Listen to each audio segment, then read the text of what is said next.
Good afternoon, everybody. Welcome to the latest edition of the Stephen A. Smith Show, coming at you as I love to do every weekday afternoon on the East Coast, every weekday morning on the West Coast, right here over the airwaves of 98.7 FM in New York, 710 ESPN LA, and, of course, Sirius XM nationwide on ESPN Radio's channel 80. 866-729.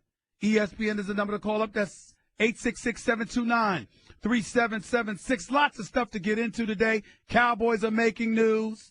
The New England Patriots are still relevant news. The Atlanta Falcons signing a new offensive coordinator there in Steve Sarkisian, a former head coach at USC, the former offensive coordinator for the national championship game for Alabama. He is now the offensive coordinator for the Atlanta Falcons. I will get into that a little bit later on as the show progresses. Martellus Bennett for the New England Patriots swearing off of a visit to the White House. I'll be touching on that as well. The first order of business to get into would happen to be LeBron James, because LeBron James just seems in a bad mood these days. LeBron James doesn't seem too happy with anybody.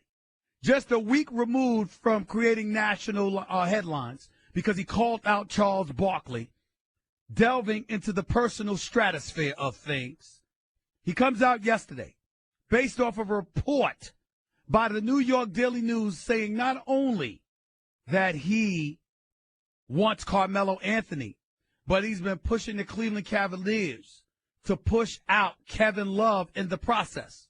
LeBron James spoke to the media about this, asked about our very own Mark Schwartz, his thoughts on the report of him pushing Love out the door, or being willing to push Love out the door just to get Carmelo Anthony in a Cleveland Cavaliers uniform. Listen to what LeBron James had to say. It's trash.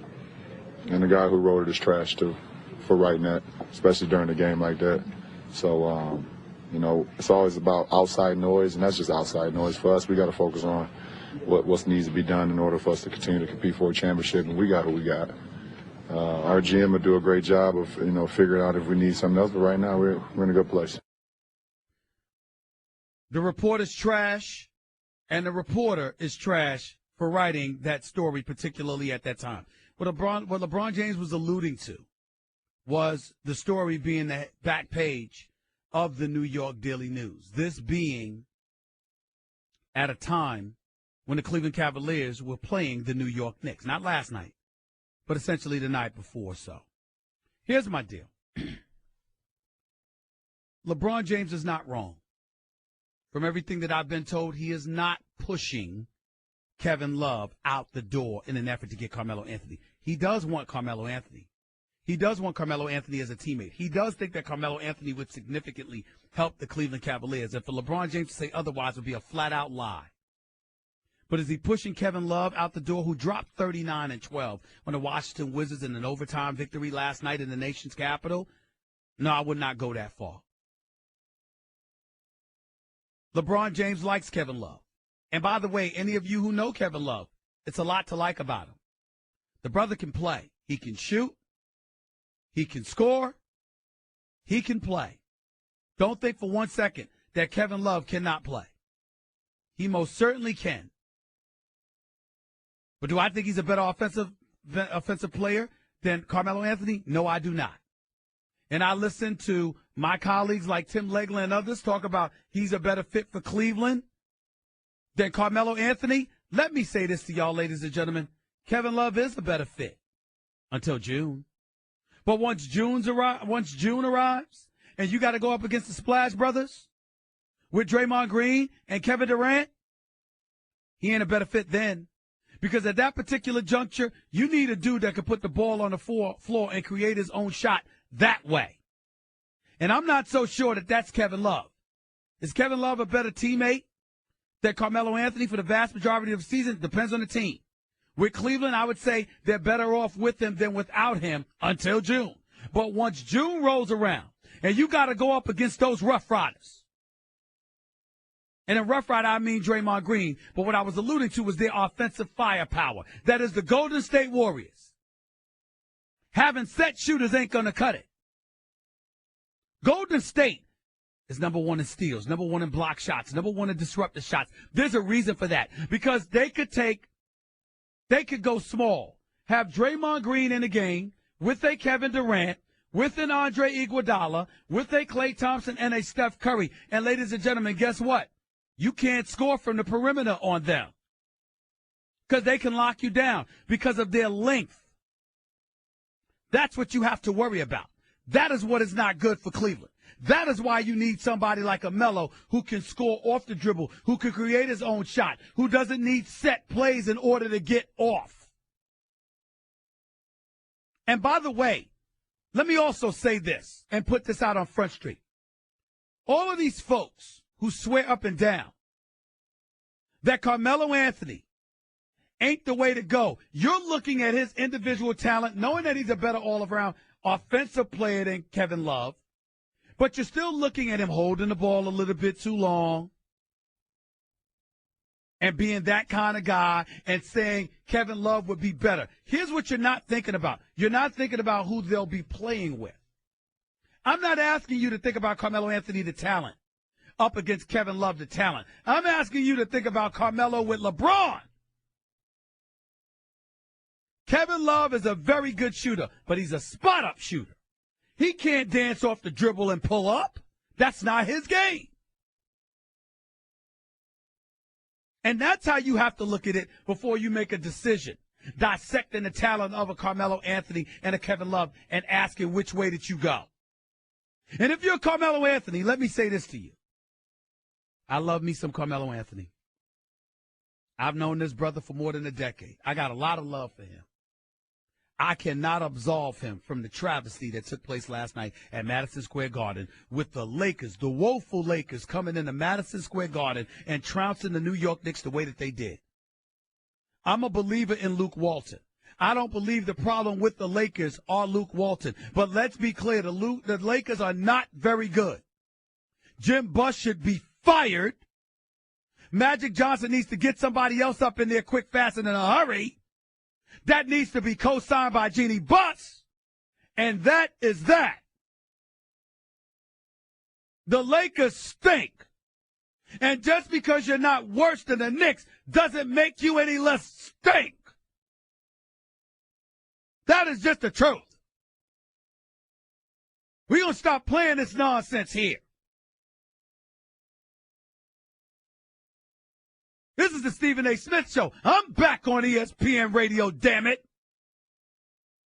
And I ain't interested in sitting up there and glad-handing and soft-pedaling anything. Two largest markets in the United States of America have arguably two of the worst damn teams. As a matter of fact, if it wasn't for the Brooklyn Nets, I don't think we would even dispute it. And I'm not supposed to use these words, but damn it, it's apropos. And I'm only going to say it once. But they suck. They stink. My apologies to the bosses. I'm not supposed to use that word, but damn it, I can't help it. The Knicks stink. The Lakers stink. Two of the largest damn markets in the United States of America, and this is what you have to offer the fans. I mean, I'm just disgusted. If you're Melo, you don't get to be absolved. And to the bosses, the Dave Roberts, the trial killers of the world, and so on and so forth, my apologies. I won't use the word again. Woosah. I just had to get it off my chest. I had to say something that personified emphatically the frustration that I'm feeling. Having said that,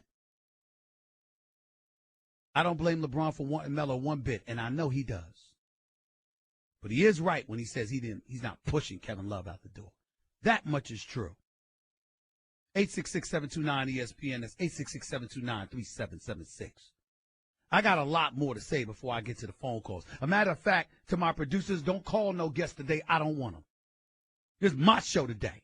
I ain't sharing it with anybody. because I still haven't gotten into Baylor as of yet, but I'm about to. Matter of fact, a legitimate argument can be made that the University of Baylor is the only thing that stinks more than the two teams in the two largest markets in the United States. But I digress for now. Don't you worry. I'll be back. As an aside, the biggest medical center on earth isn't found on the East Coast or the West Coast. It's found in Houston, Texas, America's third coast. Houston is home to the Texas Medical Center, or as they call it, TMC.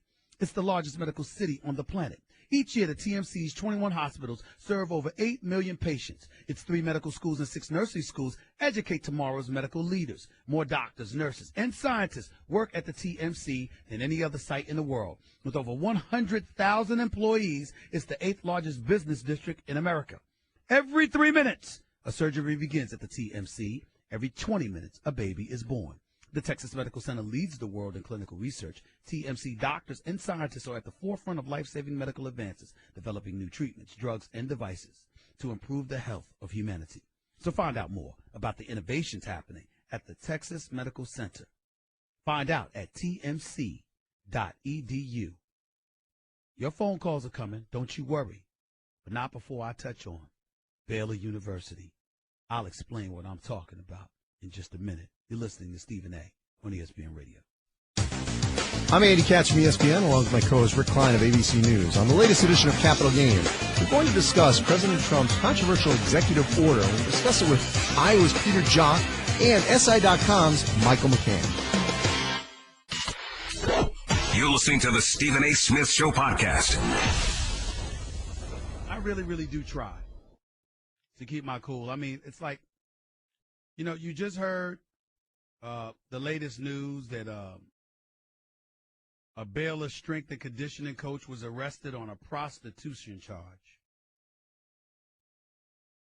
I mean, every time you turn around, it's like you got some sexual deviants running around this university. You got a strength and conditioning coach that's been arrested on prostitution charges. You got a head coach that filed a libel suit and then dropped it a day before. That filed a libel suit and then dropped it a day before. Text messages came out showing, and I'm talking about Art Briles here. Text messages came out showing his negligence when it came to his football players being accused of everything from sexual assault to harassment to sexual assault to rape. You got at least 3 dudes convicted. I mean, I just don't know where to go with all of this. Ladies and gentlemen, every day, approximately a month and a half ago, through the blessings of my bosses, of course, because I don't run the show, I'm just an integral part of First Take on ESPN every weekday from 10 a.m. to 12 noon East Coast time. We implemented a segment called Final Take. Max has done a few. Molly has done a couple, both fantastic. And, of course, I do a lot of them. It's my idea. And I took the liberty today of putting my thoughts in writing so I could express my disgust with what's going on at this university. This is about Baylor University. Before I even go any further, I would like y'all to listen to my final take on First Take this morning. Nuno, play that for me, please. I'd love to say we've been here before, but I'm not sure that we have. Of course, there are college programs that have deserved fines. Others have deserved suspensions. There have been sanctions that entail banishment from NCAA tournaments or bowl games. In the case of Penn State, pertaining to the Jerry Sandusky's child abuse scandal, the death penalty was warranted, in my opinion, but not handed down. And then there's the program at Baylor, a program evidently so corrupt, so vile, so corrosive, you actually find yourself contemplating what they say about cats, wishing they had 9 lives, just so it could suffer death 9 times over. Please don't think I'm exaggerating. I'm not playing. Consider these numbers according to numerous reports. There have been 125 reports of sexual assault or harassment at Baylor from 2011 to 2015, with the former Title IX coordinator at the school swearing the number may actually be higher. 19 football players have purportedly assaulted 17 women since 2011, according to Baylor Regents, with numbers continuing to climb. A February court filing bumped that number to 31 football players having committed 52 rapes. Accusations have ranged from harassment to rape. There have been indictments and convictions. An athletic director is gone. So is the school president. So is former coach Art Browse, who conveniently dropped his libel lawsuit against the university just one day before text messages were released showing his dereliction of duty. Oh, did I forget to mention attempts at manipulating law enforcement officials along the way, all for the sake of the football program? This screams death penalty, without question. With Sandusky and Penn State, as vile as that was, there appears to have been limited knowledge. In the case of Baylor, this is systemic. And if the NCAA can't do anything, fearing the same fate they suffered once having to settle with Penn State for the sanctions they handed down, fine. That ain't even necessary any longer. All that needs to be done is for every parent in the United States of America to stand up, speak loudly, collectively, and say, quote, "There's no way in hell my daughter is ever going to Baylor." In the end, that's death in and of itself. Do I need to say it any better than that? How in God's name has Baylor not received a death penalty? Can somebody explain that to me? I mean, these are all reported. I mean, 60 Minutes Sports, Wall Street Journal, quotes from Baylor Regents and what they said to the Wall Street Journal. 5 football players accused of 8 or more instances of sexual assault since 2009. 19 football players had assaulted 17 women since 2011. The numbers continue to climb. A February court filing bumped that number to allegedly 31 football players committing at least 52 rapes between 2011 and 2014. I mean, are you kidding me? I mean, I thought Jerry Sandusky with his pedophile, disgusting self who should be thrown under the damn jail with the sodomites. I thought that dude was bad. I mean, what the hell is going on here? What is going on? This school should not be allowed to have a football program. Ladies and gentlemen, I don't think it's going far to say this. Based on these numbers and how it's being projected, am I right or wrong in saying this, Nuno or Jonathan? This comes across as a prison for women. I mean, it's like you there, you trapped. You got to be kidding me. This is supposed to be an institution of higher learning. By the way, am I right in saying, I got to double check this, Nuno, is this a Baptist school? I mean, one of the largest Baptist schools in the country? You got the nerve to associate yourself with religion with this kind of behavior?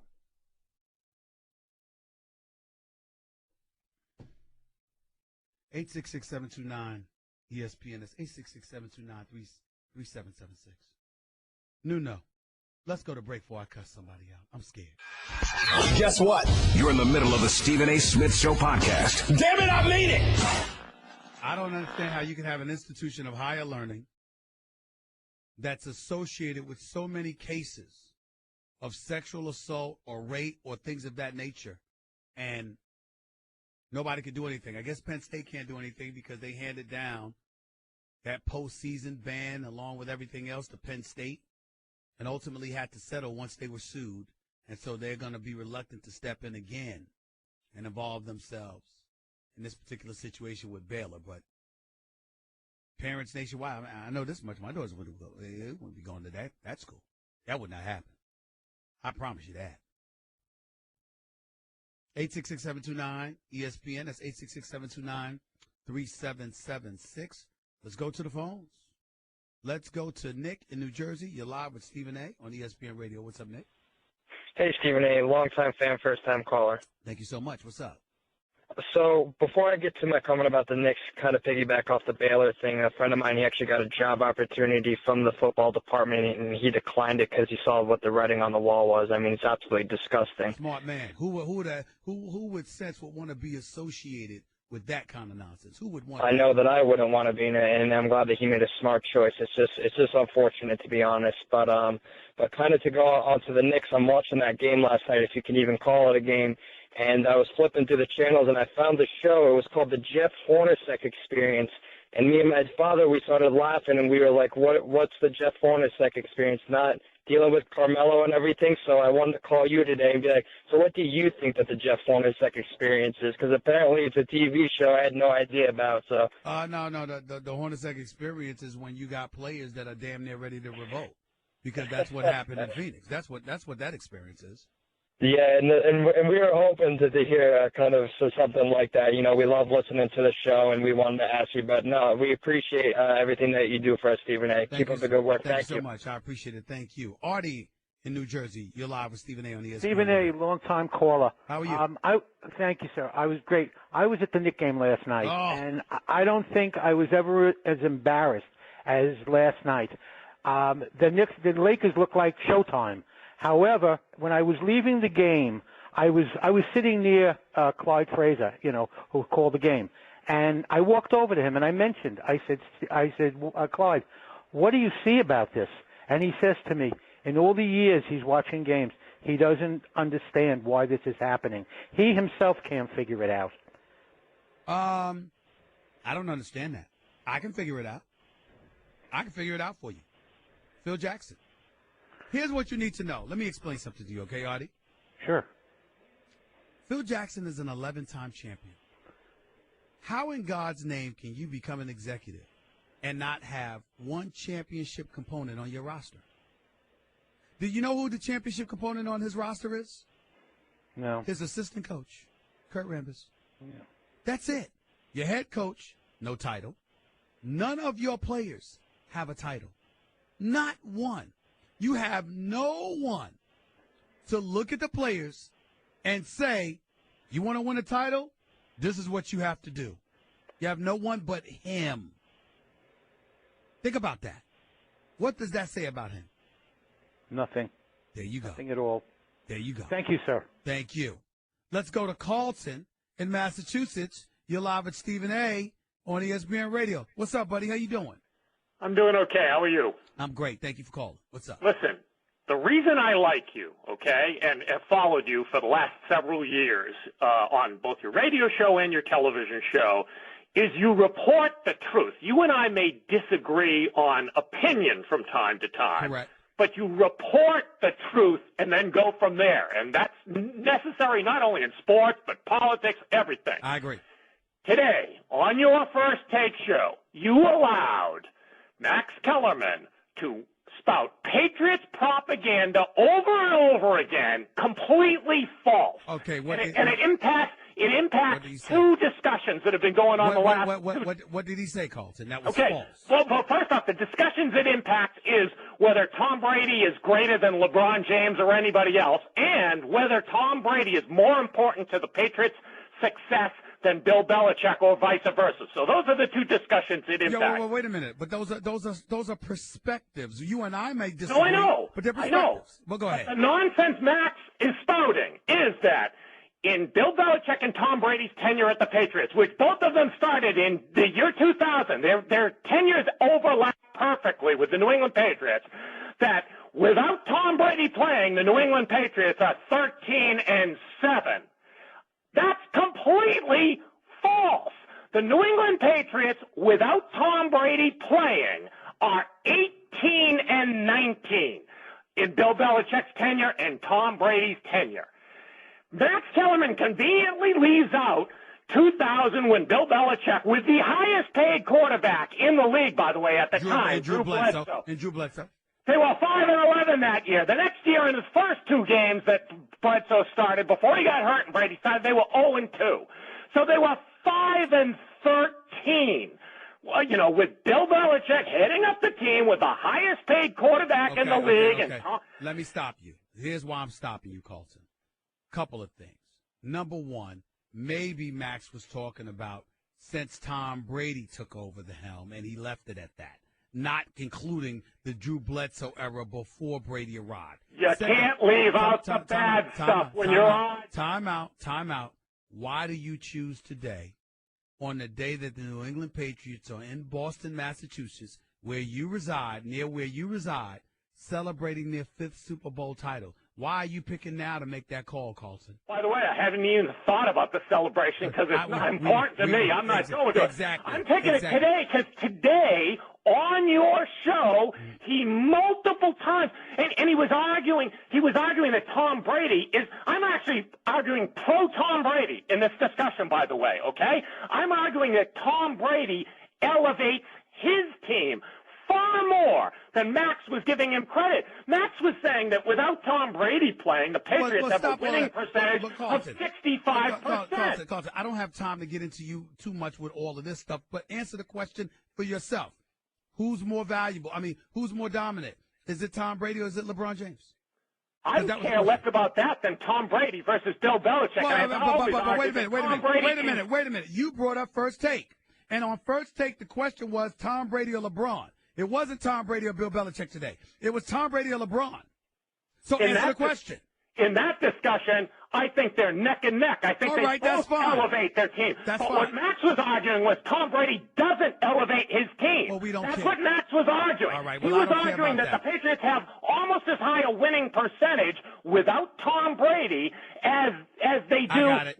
And that's garbage. So I am arguing today a pro-Tom Brady argument. And you know all along I have been pro-Tom Brady. I have suggested that he was thrown under the bus for what Belichick was doing. And so that's the point I'm making today. I am making You're making the point today. I don't care. I'm not letting you do that today because today Belichick is a champion. You're his number one nemesis. I get it, but he's a champion. Have a nice day, Carlton. We can talk about this another time. I'm not going to let you rain on Bill Belichick's parade today. He's a champion. They got it done. No matter how much you try to hate on him, he's a 5-time champion. Deal with it. Period. Let's go to Sean in New York. You're live with Stephen A. on ESPN Radio. What's up, Sean? What's up, Stephen A? Much respect to you, my. Thank you, man. Go ahead. I got a question for you. Yes, sir. 2 questions. One, is Ricky Rubio available? Would he be a good fit for the Knicks to be a playmaker? No, Ricky Rubio can't shoot. No. He can't shoot? No. Okay. 2, my second question, who would you think would be a good GM for the New York Knicks? Personally, anybody better than Phil. Secondly, I don't think Steve Mills. I think Steve Mills would have done a better job than Phil Jackson. And you want me to tell you who I really, really think that the Knicks should get if they were to go outside? Who the New York Knicks should bring to New York? Shoot. Joe Dumars. Joe Dumars. Not a bad idea. Me tell you, listen. Joe Dumars struggled the last few years in Detroit. He's the same guy that went to 6 or 7 consecutive conference finals. He's the same guy that went to back-to-back NBA finals. And if Rasheed Wallace remembered to guard Robert Horry in the left corner instead of leaving him open for a 3, Detroit would have won two titles in a row. The knock against Joe Dumars, and this is the legitimate one, is that even though he had Tayshaun Prince, he should have never drafted Darko Milicic. He should have drafted Carmelo, because Carmelo went to number 3. Joe Dumars had the number 2 pick in Detroit. Cleveland had number 1. Joe Dumars should have drafted Carmelo, who was taken at 3, Bosh, who was taken at 4, or D. Wade, who was taken at 5. That's what he should have done. He should have never drafted Darko Milicic. And people have not let that go. But Joe Dumars' record as an executive speaks for itself. And the fact that his name is never mentioned when these potential openings come up speaks to nepotism, as far as I'm concerned, more than anything else. Now, you want to talk about Isaiah. You want to talk about Steve Mills and all that stuff. You can make cases after this Phil regime. You can make cases for anybody. But if you're talking about an executive who has gone wildly unnoticed, despite a pretty damn impressive resume, it would happen to be Joe Dumars. Perfectly That is my understandable, answer. my brother. I appreciate the call, Sean. Thank you so much. 866-729-ESPN. That's 866-729-3776. More of your phone calls on the Knicks, on LeBron, on Melo, on Baylor. And, of course, don't think I forgot about Terrell Owens either. All that and more up next with Stephen A. on ESPN Radio. Pachulia knocks down Westbrook, then stands over him. He hit me on the heart. Sorry, I'm going to get his back. I'm going to play that game. Russell Westbrook promised to pay Zaza Pachulia back for a hard foul. On the same night, he announced he no longer speaks with Kevin Durant. Don't miss the fireworks this Saturday night in Oklahoma City when they go head-to-head again. Here's Westbrook. Two-hand jam. The Warriors and Thunder. Coverage begins at 7:30 Eastern on ABC and on ESPN Radio. You're listening to the Stephen A. Smith Show podcast. To the phones we go at 866-729-ESPN. That's 866-729-3776. Lynette in Brooklyn, you're live with Stephen A. on ESPN Radio. What's up, Lynette? Yeah, hi, Stephen A. I'm a true fan of yours. I listen to your show every morning, and I really get excited to tune into your show every day. Thank you so much. I appreciate that. Thank you. Yeah, you're the best. What I want to talk to you about, though, is Phil Jackson. Everybody keep criticizing Melo. I'm a diehard Melo fan. Like you, I love Melo to death. I think Melo should stay on the Knicks because without Melo, the Knicks is not going anywhere. We don't need to keep rebuilding on the team. We keep rebuilding. We need to win. But Lynette, haven't we reached the point where we need to let Melo go just for, like institute a mercy rule and let him go? Like, does anybody deserve to be subjected to this nonsense? No, well, I think if Melo really wants to leave, I will give him my blessings because I think Melo is really very great and he should really go on a team to get a ring. But I don't know if I think Melo really wanted to bring that ring to New York, and I think we should admire Melo just for being here because if I was him, I would run like hell from the team. It's not. There's no way that Carmelo Anthony should stay. And in the interest of full disclosure, he and I have gotten in many, many arguments over the last several years because I think that ever since Phil arrived, he should have asked out. He should have gotten the hell out of here. The second he could get his money, he should have gotten the hell out of here, period. He doesn't need to be here. Okay. So what about Phil Jackson? Do you think that don't you think he's a fly in the ointment here? Phil Jackson, to me, is asleep at the wheel. He never really wanted the job, and he's just taking the job because of the money. Phil Jackson doesn't want to put in the work. He doesn't want to be here.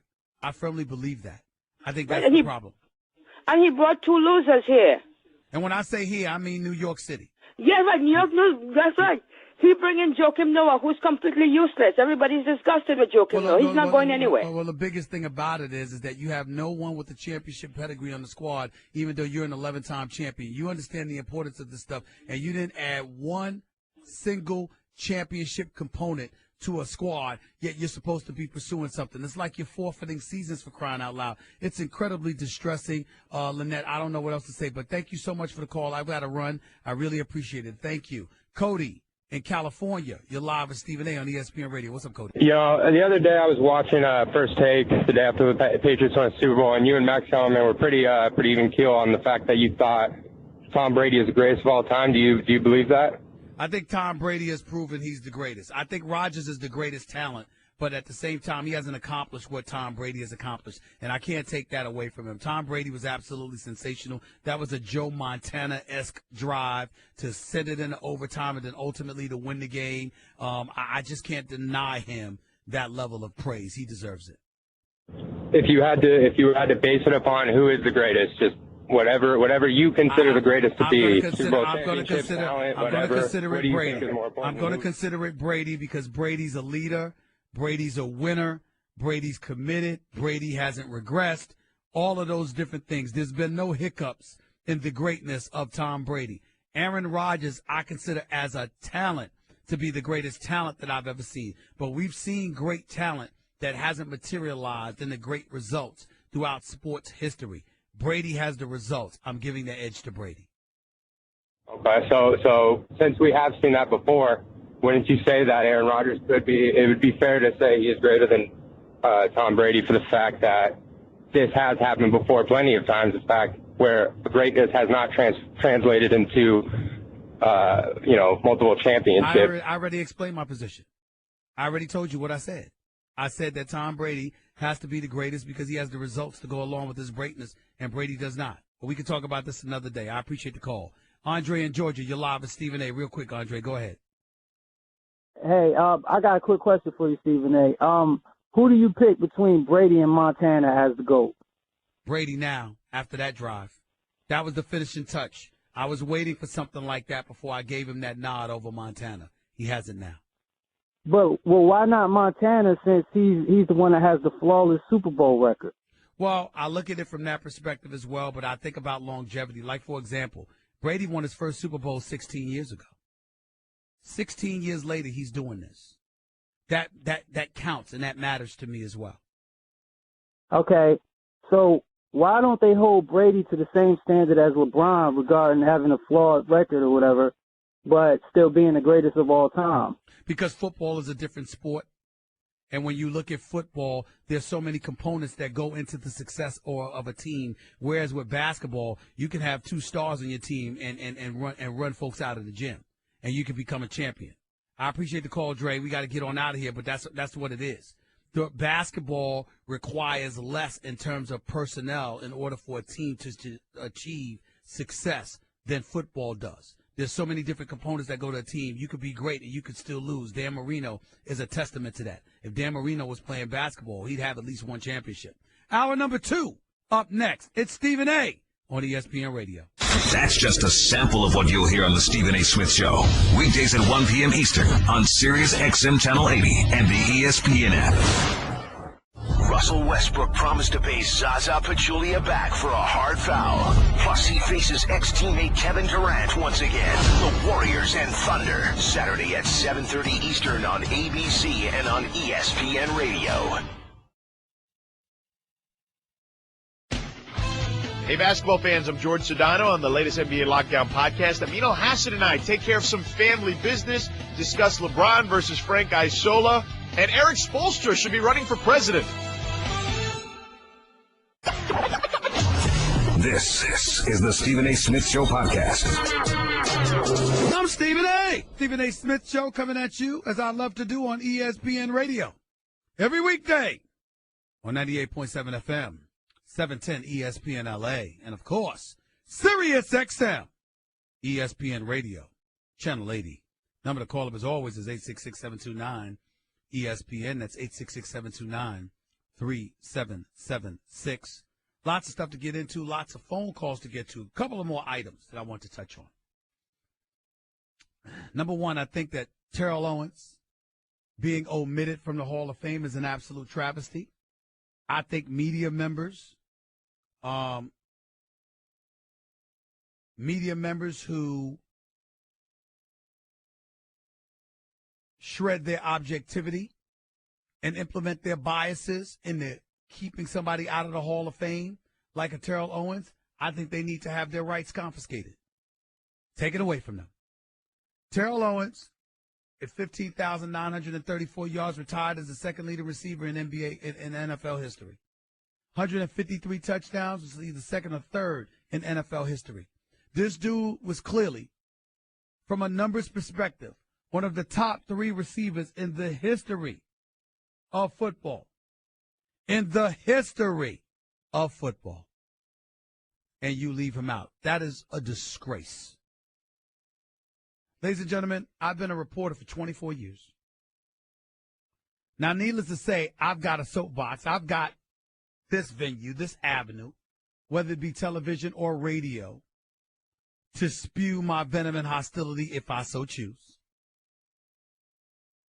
And I swear to you, on the life of my mother, on the soul of my late brother, I have never, ever ignored someone's on-court or on-field production because of my personal animus towards them. It has never happened. It will never happen. I have an obligation to give you the truth. This is not my show. It's yours. First Take is yours. ESPN Radio is yours. SportsCenter is yours. You have a right to expect, not hope, expect that regardless of how I may feel about an individual, that I will be objective enough to tell the damn truth.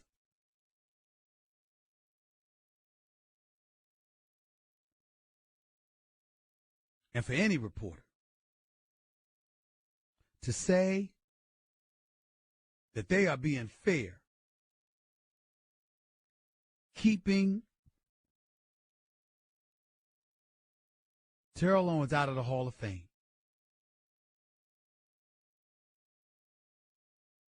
they lose all credibility.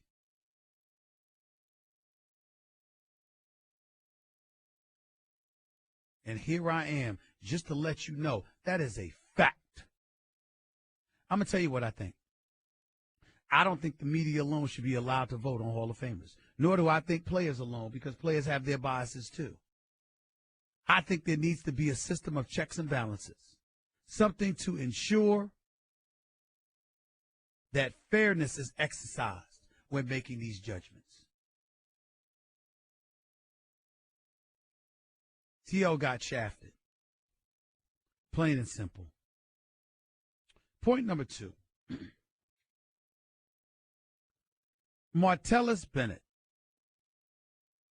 tight end for the New England Patriots, just helping them capture a Super Bowl championship, basically announced to the world that he wasn't going to the White House. If called upon by President Trump, he's not going to the White House.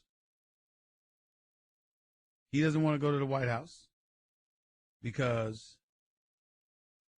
obviously, he ain't too fond of the president.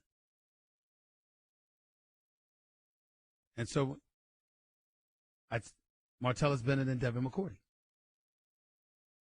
They're not going. Neither one of them want to go. They don't appreciate the words that have come out of our president's mouth. They don't want to have anything to do with them. And that is that. According to Devin McCourty, and I'm trying to find a quote that's right here, because he did speak on this matter. McCourty, who is a team captain, told Time Magazine Monday that he wouldn't go. He says, quote, "I'm not going to the White House. Basic reason for me is that I don't feel accepted in the White House. With the president having so many strong opinions and prejudices, I believe certain people might feel accepted while there while others won't." McCourty went on to say he believed attending the event is a personal choice and, quote, "I can't imagine a way I go there." That's what he said. And Martellus Bennett made it very, very clear that he's not going to go. I have no problem with either of them not going. That's their right as American citizens. When you take your opinions, however, and you put it in public forums, I'd like you to validate why you wouldn't go. I think Devin McCourty did that. Because regardless of what some may agree or disagree, that's how a lot of folks feel about President Trump because of the way he conducted himself during the campaign. On immigration, on not immediately denouncing David Duke of the KKK, on the whole birther movement where he assisted in attempting to delegitimize the first African-American president in the history of this nation. There are people who feel very, very salty towards President Trump about that. Here's the difference between me and them. You have some guys that sit up there and say, hey, I'm not going. I want absolutely positively nothing to do with this man. But you know what would have impressed me? If Bennett and McCourty decided to actually go to the White House, if indeed invited by Trump, which no doubt will occur. If they were invited to the White House, what would impress me is if they showed up just to ask President Trump how far along is he with his agenda to help African Americans like he swore he was going to do.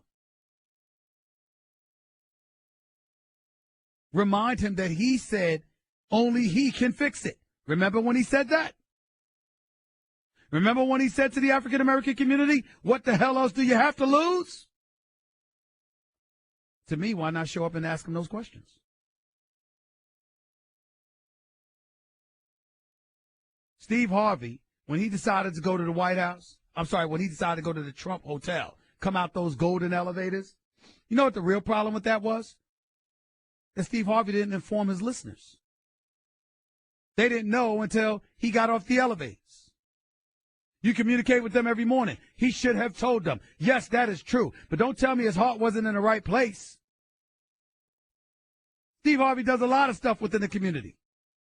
He's a part of the Disney Dreamers Academy, which gives out scholarships and helps educate inner city youth. I'm a part of the Disney Dreamers Academy. I know this. He just should have told his listeners, that's all. But instead of Jim Brown and Ray Lewis going there to see what the president is willing to do to help the inner city communities and disenfranchised communities throughout our nation. Why would you not listen to the commander-in-chief if he wants to talk to you about those issues? What sense does that make? Because of the way he conducted himself during the campaign, can't you decry and lament and excoriate for how he conducted himself during the campaign, but still show a willingness to listen to him? When he's talking about bettering your community, what's the problem with that? I don't understand it. I don't get it. What's the problem? Just something I think folks should consider. 866-729-ESPN is the number to call up. It's 866-729-3776. Back with your phone calls and more in a minute. This is the Stephen A. Smith Show. ESPN Radio. By the way, the biggest medical center on earth isn't found on the East Coast or the West Coast. It's found in Houston, Texas, America's third coast. Houston is home to the Texas Medical Center, or as they call it, TMC. It's the largest medical city on the planet. Each year, the TMC's 21 hospitals serve over 8 million patients. Its 3 medical schools and 6 nursing schools educate tomorrow's medical leaders. More doctors, nurses, and scientists work at the TMC than any other site in the world. With over 100,000 employees, it's the 8th largest business district in America. Every 3 minutes, a surgery begins at the TMC. Every 20 minutes, a baby is born. The Texas Medical Center leads the world in clinical research. TMC doctors and scientists are at the forefront of life-saving medical advances, developing new treatments, drugs, and devices to improve the health of humanity. So find out more about the innovations happening at the Texas Medical Center at tmc.edu. Your calls and more up next with Stephen A. on ESPN Radio. Hey, baseball fans, I'm Buster Olney. And on the latest Baseball Tonight offseason podcast, Major League Baseball is talking about a radical change to its strike zone. The Pirates are moving Andrew McCutchen to right field. We'll talk to Jason Stark, Doug Glanville, Chelsea James of the Washington Post. You're listening to the Stephen A. Smith Show podcast. To the phones we go right here on the Stephen A. Smith Show, ESPN Radio. Let's go to LJ in Houston. You're live with Stephen A. What's going on, LJ? How are you? Doing great, Stephen A., man. First of all, I got 2 things. I have a confession and I have a question. First of all, I sure hate I missed you last week in Houston during First Take, man. That line was too long. I couldn't wait that long. So, but you know what? I got show. to admit to you, LJ, I was shocked. I mean, we always have a large crowd, don't get me wrong, but the line was around the block all 3 days. I couldn't believe how packed it was. I was shocked. Man, they was out there at midnight waiting to get in that show, man. Yeah. It was crazy. Go ahead. But anyway, my confession is, this is for RJ. I have to confess, swallow my pride. Tom Brady is the best quarterback in the history of the NFL. I had to get that out the way. Yeah. Now, my second question is, T.O., who votes on these ballots? Is it former players? Is it media? Like, how do they ballot? About 46 media members and like 2 chosen Hall of Famers, if I remember correctly. Yes. Okay. Like, are they accountable? Like, does people check their ballots when they put them in? Do they correct them? Or I think they could hide behind it. I think if they could. Like, Peter King was on Mike and Mike this morning. He told you he voted for T.O., but T.O. didn't even make the top 10 list. I mean, can you believe that? That's insane, Stephen A. The man has made All-Pro with 4 different teams. Like, I don't understand what is keeping this man out the Hall of Fame. He must have rubbed somebody the wrong way. Of course he did. Of course he rubbed somebody the wrong way, but that should play no role in it whatsoever. Whatsoever. All right? Now, here's what it is. The Pro Football Hall of Fame has a 48-person selection committee, and they're charged with the vital task of continuing to be sure that new enshrinees are the finest the game has produced. I'm reading from their website here, okay? So you got 48 members. You got 48 members on the selection committee, and there are 16 at-large selectors, all of whom are also active members of the media, including one representative of the Pro Football Writers of America and 2 members of the Hall of Fame. Wow. Well, if this man don't get it next year with Randy Moss, it's going to be a revolt, I'm telling you right now, because they can't keep doing this to this man. And my last question is, do you think that he'll be gracious enough to accept it after being left out all this time? He will. He will. He will. Once it happens, it happens. But it's a disgrace, and I can tell you I spoke to him personally. He's hurt. He's hurt. He just feels like, the Hall of Fame is not living up to what it's supposed to be, and he feels like it's just rigged, to say the least. And he's very, very upset by it, no doubt. Hey, man. Have a good evening. Thank you. You do the same. Let's go to Carby in Queens. You're live with Stephen A. on ESPN Radio. What's up, Carby? Carby, are you there? Yes, I am. Can you hear me? Yes, I can. Go ahead, buddy. Hey, what's going on, man? I just want to say I'm proud of you, man. You're from Jamaica, Queens, Hollis. I'm from Cambria Heights. I just want to say what's up. You're doing what you're doing, man. Thank you, man. Appreciate it. Go ahead, buddy. I got 2 points. First point on Brady. Do you think that him and Belichick's, how should I put it, their legacy would be different if they were in the black and blue division with Pittsburgh and the Ravens? And yes. No, I don't believe it would be different because they're in the AFC anyway. And they're in the AFC anyway. I don't think it would be different. Man, what the Knicks need is somebody that's born and raised in New York to come in the Madison Square Garden and wreck stuff up, man. Like we had Anthony Mason. I think Quinn is from New York. We just need maybe a Mark Jackson. Is that possible? Well, I think Mark Jackson. I think Joe Dumars can be an executive but I definitely think that Mark Jackson should be the coach. I definitely think that Mark Jackson coaches the team, but not with this leadership, not with this stewardship. Why go in this mess hole? Mark Jackson's got a very, very beautiful job here, working for Walt Disney, working for ABC and ESPN. Why should he subject himself to the level of ineptitude that's raking through Madison Square Garden? And by the way, I don't blame James Dolan the way a lot of people do. I really don't. He cuts the check. He makes sure you're paid. You got to go out there and do your job. And I don't think Phil Jackson's doing his job. I think that's the issue. I don't have the issues with James Dolan that other people have. He's an owner that's willing to spend the money. I think you keep the business side away from basketball, and maybe there's a little bit too much interference from time to time. Maybe. But ultimately, the man cuts the check. He gives you access to his private jets. He's making sure that you're taken care of, and all you got to do is go out there and do your job. And for some reason, he's just been terrible at hiring people to do the job. I mean, I never thought I'd say this, but my God, don't folks miss Donnie Walsh in New York? I'm just saying. Appreciate the call, man. Let's go to Antonio in Compton. You're live with Stephen A. on ESPN, 710 ESPN LA, Sirius XM Channel 80. What's up, man? Hey, what's up, my brother? How you doing? I'm good. Talk to me. Hey, I have a question, just 2 questions about my lake show. Is there any possible way that Magic will have a nice little dinner with Larry Bird and tell him, you know what, I'll offer you this. I'll offer you D'Angelo Russell, and I'll put Julius Randle and Brandon Ingram in return. Let me just get Paul George. Well, you got to remember something. First of all, Paul George is a stud.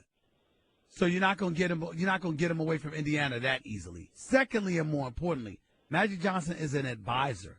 He ain't the decision maker. That's the problem you have here. He's an advisor. He's not a decision maker. So he can advise the Lakers on what to do. They don't have to do a damn thing he says. What about another question about Anthony Davis? Is there any possible way that Mitch Kupchak could get on the phone and call them? Can I ask you a question, Antonio? Antonio, serious questions here. Have you been drinking this morning? Nah, not at all. Have you been smoking this morning? Not at all. Have you been sniffing any morning? Not at all. Not at all. Right. I'm just saying, Anthony Davis, You really think that the New Orleans Pelicans will give away Anthony Davis? Are you insane? Well, right now, the track record's pretty bad. It's pretty bad. They're just like the Lakers right now. They're probably at least about, 5 to 10 wins above the Lakers. Antonio Davis is one of the greatest players in the game. Top 5 easily. Arguably top 3. He's 6'10", with a J and a handle, with a back to the basket and a face-up game, who can also defend, block shots, and averages 27 and 12. Are you insane? Oh, no, not at all. I'm just saying, because right now my team, we're pretty bad off. I understand it's terrible. I understand it's terrible, but that don't mean you don't have a license to make sense. I mean, what the hell is the matter with you? Anthony Davis? Please. That is franchise-altering right there. Anthony Davis right now, sir, is averaging 27.9 points, 12.2 rebounds, shooting 50% from the field. He's 6'10", 250, can run the floor, can finish with his back to the basket or facing up, can shoot J's or take it to the hole. This dude is one of the elite players in the world. And you brought up D'Angelo Russell and Nick Young or somebody to give away for him. Antonio, have a nice day, man. Don't tell the fellas in Compton you called me to make that kind of suggestion. They'll swipe your basketball card. More of the Stephen A. Smith Show on ESPN Radio in a minute. Guess what? You're in the middle of the Stephen A. Smith Show podcast. Damn it, I mean it! I got to admit, I'm kind of shocked at what I'm about to tell you. I really am. I mean, this was some bad stuff going on. On January 13th, the Miami Heat lost to the Milwaukee Bucks. They were on a 4-game losing streak, and their record was 11-30. Ever since then, the Miami Heat, without Dwayne Wade, have won 11 straight. They've beaten Houston, Dallas, Milwaukee, Golden State. That was the game that Deion Waiters hit that 3 over Klay Thompson to clinch the deal. Brooklyn, Chicago, Detroit, Brooklyn again, Atlanta, the 76ers, and last night, the Minnesota Timberwolves. That began the first of a 4-game road trip, Minnesota, Milwaukee, Brooklyn, and Philadelphia. It is not inconceivable that the Miami Heat can end up on a 15-game winning streak. It's not inconceivable. Orlando would be the 16th at home. Then they'd be on the road to Houston on February 15th. They'd lose that game if they won all the next 5. But I got to give it to them. Eric Spoelstra, Pat Riley, Hassan Whiteside is averaging 17 and 14. Goran Dragic is shooting like 48% from the field, 45% for three-point range. He's averaging 20 a night. Then you've got Deion Waiters, who's showing up, giving you 15 a game. I got to admit, this is impressive. Got to give love where it's due. Back to the phones we go as I'm looking at the TV screen, watching the New England Patriots enjoy their parade. They jamming. It's cold out there. It's raining, but they jamming anyway.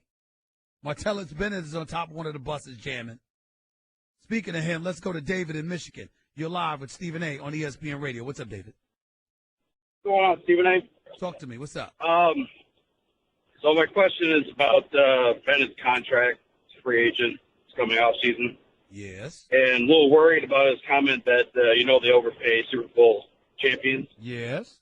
Do you think he's going to go somewhere else, or do you think he's going to stay with New England? It's possible. It's football, and they want their money.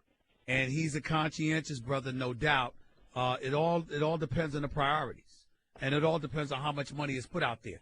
Do I think he would go to play somebody if they paid him more? Yes, but it would have to be much more. I don't think that You know, if somebody offered him $11 million and New England offered him $10 million, he'd leave New England because he's in a winning situation with the greatest quarterback in history. But I do believe if they blow him away with money that New England doesn't come close to, he would leave. Yes, he would. And he'd be right to do so because in the sport of football, that's how you do it. All right. Thank you. Let's go to Rakesh in Seattle. You're live with Stephen A. on ESPN Radio. What's up, Rakesh?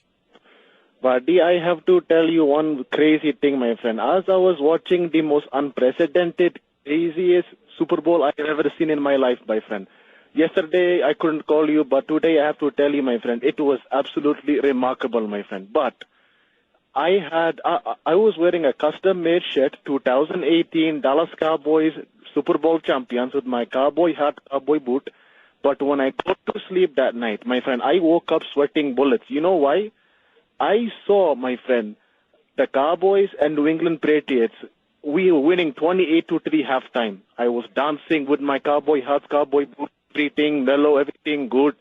And then the evil Tom Brady, he coming back, and Bill Belichick, same thing with him. They do the exact same comeback as Falcons, my friend. And then, oh my goodness, it was a terrible nightmare, my friend. And I know a scenario like that would make you very happy, would it not? Of course it would. That's why I'm sitting here laughing. The thought of the Dallas Cowboys bringing you that level of misery pleased me very, very much. But, my friend, the Falcons, it must be terrible to be Atlanta Falcon fan. I mean, this is a loss. If that happened to my Cowboys, I would be stressed out. I would be so depressed for weeks on end, my friend. That's true. It will be truly terrible. No question about it. It's a devastating loss for the Atlanta Falcons to have a 28-3 lead, to give up 31 unanswered points, to watch Tom Brady pick them apart the way that he did. There's no question that's devastating on so many levels. You're absolutely right. But it happens, and Atlanta's good enough to be right back next year. We'll see what they do. I appreciate the call. Let's go to Kyle in New Jersey. You're live with Stephen A. on ESPN Radio. What's up, Kyle? How you doing, Stephen A? Talk to me, man. I'm a Patriots fan, very happy with the result. Never doubted number 12, you know. I have a little bit of a bone to pick with people. I think everybody's a little hard on Atlanta right now with their play calling in the last, I guess you could say, quarter and a half. Okay. I looked at it from the perspective of you lose Tevin Coleman, so your power back is gone. And everyone's questioning why didn't they run the ball. They ran the same toss play maybe about four or five times with Devontae Freeman. Okay. Why risk losing yards or being pushed out of bounds to where the clock is going to stop? No, first of all, that's inaccurate. You don't have to worry about being pushed out of bounds because you simply go down and stay in bounds. Keep the clock running, make them use up a timeout. That's number one. Number two, no matter how many yards you would potentially lose running the football, it wasn't going to be as much as the 12-yard sack. That, you know, the sack that cost you 12 yards when Matt Ryan took that sack. There is no excuse for Kyle Shanahan and Matt Ryan to be running pass plays at that particular juncture. You run the damn football because all you need is a field goal. Matt Bryant, between yards of 35 and 45 yards, Matt Bryant, he had made 24 of 25 field goals from within that distance, as close to money as you could get. There is no excuse. There is no excuse not to just run the football, let the clock run, and then kick a field goal. None. And I understand that 100%, but I look at someone like Gostkowski, who's basically been automatic for years for New England, miss an extra point. I also look at something as if you're playing the New England Patriots. You want to put them out of their misery. This is a dog that you can't just let just die slowly. You have to stop on them, and I think that's why they were so aggressive in let's throw this football and let's score this touchdown to end this game completely. My man, they were wrong. They were wrong, and it proved as much. You were in a position. You were already in field goal range. You kick the field goal. You're up 11. That's a two-possession game. When Tom Brady and the New England Patriots scored that touchdown to tie and a two-point conversion to tie it, that's only 8 points. And it took them till the last possible minute to score those points. There's no arguing around that. Got to run. Appreciate the call. Lou in Brooklyn, you're live with Stephen A. on ESPN Radio. What's up, Lou? What's up, Stephen A? You the man, brother. Appreciate it. I want to talk about Porzingis. Like, he's already come out and said that he wouldn't be able to handle the pressure basically alone without Melo, and that he feels like he has a lot more to learn from Melo.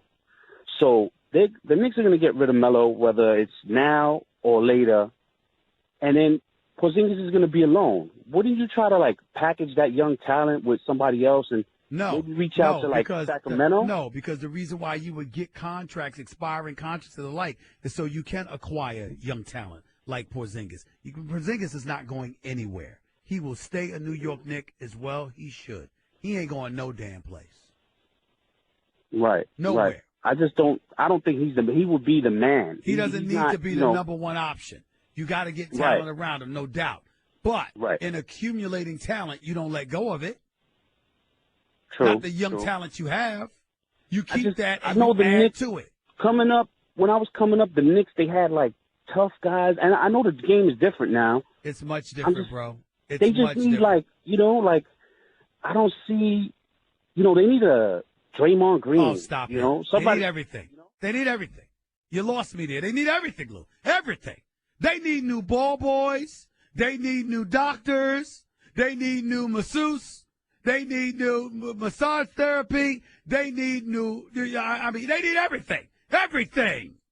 Everything. The only thing the Knicks don't need new is security at the Garden. All those people are good people. That's it. Everything else they need. Everything. 866-729-ESPN. That's 866-729-3776. Your calls to close out the show. Plus, there's a new coach in Atlanta. I'll explain in a minute. It's Stephen A. on ESPN Radio. Pachulia knocks down Westbrook, then stands over him. He hit me on the heart. Sorry, I'm going to get his back. I don't play that game. Russell Westbrook promised to pay Zaza Pachulia back for a hard foul. On the same night, he announced he no longer speaks with Kevin Durant.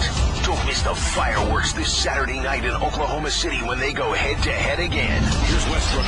Two-hand jam. The Warriors and Thunder. Coverage begins at 7:30 Eastern on ABC and on ESPN Radio. You're listening to the Stephen A. Smith Show podcast. Tell y'all something. There are some people in this world that are really, really, really, really, really, really lucky. I mean, I'm serious. Because I don't know if y'all heard the news,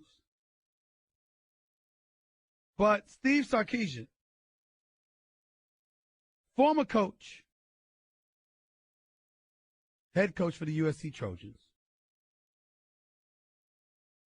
the offensive coordinator for Alabama for just one game, which was a national championship game in which they lost. This dude is now the new offensive coordinator for the Atlanta Falcons. Now, keep in mind, Sarkisian's only NFL experience was in 2004 as the Raiders quarterback coach under Lane Kiffin. Now, he replaced Lane Kiffin at USC. One of 3 times he replaced Kiffin. But he had a battle with alcoholism, for which he entered rehab treatment. But if you remember, the end of his days there wasn't very pretty. He was inebriated at a rally, embarrassed the university in that regard. And that's what this comes down to. Got to remember it. Let's call it like it is, right? Got to remember, Nick Saban hired Sarkisian to be an offensive analyst on Alabama's support staff. When the move was announced, it seems like something was going on because Sarkisian had always been straight. They had been tight with Lane Kiffin because they coached at USC together. And the belief was he would succeed Kiffin as offensive coordinator once Kiffin decided to leave Alabama, which he did was to take the job at Florida Atlantic. But it was the week of the national championship game. This is the same Steve Sarkisian that arrived at USC as a quarterback's coach for the 2001 season. With the exception of a 2004 season spent with the Raiders, he worked at USC under Pete Carroll through 2008, later as a coordinator and assistant head coach. He left for the Washington head coaching job in 2009, went 34-29 in 5 seasons in Seattle before he got the USC job. When he got the USC job, he went 9-4 in 2014, which was his first year, but was fired after a 3-2 start the next year, which was 2015. He was to take a leave of absence, but USC dismissed him shortly after that. And Sarkisian checked into rehab to seek treatment for alcoholism, before later filing a lawsuit accusing USC of not accommodating his alcoholism as a disability. And that suit actually went to arbitration. They didn't have a choice but to fire him, but that's what went down. And now after all of that, this dude is the offensive coordinator of the reigning NFC champions. I only have this to say. Only in America. Only in America. Peyton in Mississippi, you're live with Stephen A. What's up? Hey, how you doing, Stephen A? I'm good. Go ahead. First, I want to say, man, you're one of the greatest, man. Even though I see people bash you, man, I like how you always blend it straightforward. Let me tell you something, bro. If they ain't bashing me, I ain't doing something right. What I do for a living on television and radio, they supposed to bash you. That's what makes them feel special. Let them keep it coming. They can kick rocks. I don't give a damn who bashes me. Let's get it on. Now go ahead. Okay. All right. So you ever feel like Tom Brady could ever get past the asterisk? Like, everyone always, like, love to hate him. Me, I'm a Brady fan because I love the way he come back and he always show composure. But people always talk about the tug rule, even though he was a rookie, you know, and he wasn't proven at the time, so he really didn't have anything to do with it. Then they talk about Spygate, the Flakegate. When he's like the only person that's getting charged, you never hear people bash Belichick or the ball boys. Man, it's always Brady. It's always like I got you. This ain't the day to call about that, though, Peyton. I appreciate the call, and I thank you. But ain't nobody bashing Brady today. Not after that performance in the Super Bowl on Sunday. This is the wrong day to call about somebody Brady bashing. Ain't nobody Brady bashing. We all know that he deserves the praise he's received. Let's go to Ty in Texas. You're live with Stephen A. on ESPN Radio. Real quick, Ty, go ahead. Hey, real quick, Stephen A. Love your show. I just want to talk to you a little bit about what's the difference in you having a problem with Marty Bennett and Devin McCourty. You don't have a problem with them not going to the White House, but you kind of ripped Brady a couple years back when he said he had another commitment. Only difference is he really didn't explain himself. Exactly, and that's exactly what I called him out about. I said, if you ain't going to show up, tell us. Don't sit up there and lie and make up a weak excuse. I said, tell us. Now, these guys came out. Not a weak excuse. Whoa. You asked me a question, damn it. I'm giving you the answer. I answered your question. The question was, why did I have a problem with Brady? Martellus Bennett and Devin McCourty told us exactly why they're not going. In the case of Tom Brady, he never did. And I said, if you're not going to show up, be man enough to tell us why. That's what I said. And I stand by that. Real quick. I think your words were respect the office, right? Yes. So it doesn't matter. No. It doesn't. It does matter because you came up with an excuse that you had a previous commitment and then you showed up at the practice facility in New England and it was clear that you didn't have a previous commitment and you lied. That's what I called him out on. I didn't call him out on. Yeah, he has a right not to go, but you do respect the office. But at the same time, the office has to respect the American people and you. These individuals for the Patriots that aren't showing up are swearing that there's a president that doesn't respect the office enough to conduct himself properly. That certainly wasn't the case with President Obama. But we can get into that more. I'm not hiding. I'll be back tomorrow. Talk to you 22 hours from now. It's Stephen A. on ESPN Radio. That's just a sample of what you'll hear on the Stephen A. Smith Show. Weekdays at 1 p.m. Eastern on Sirius XM Channel 80.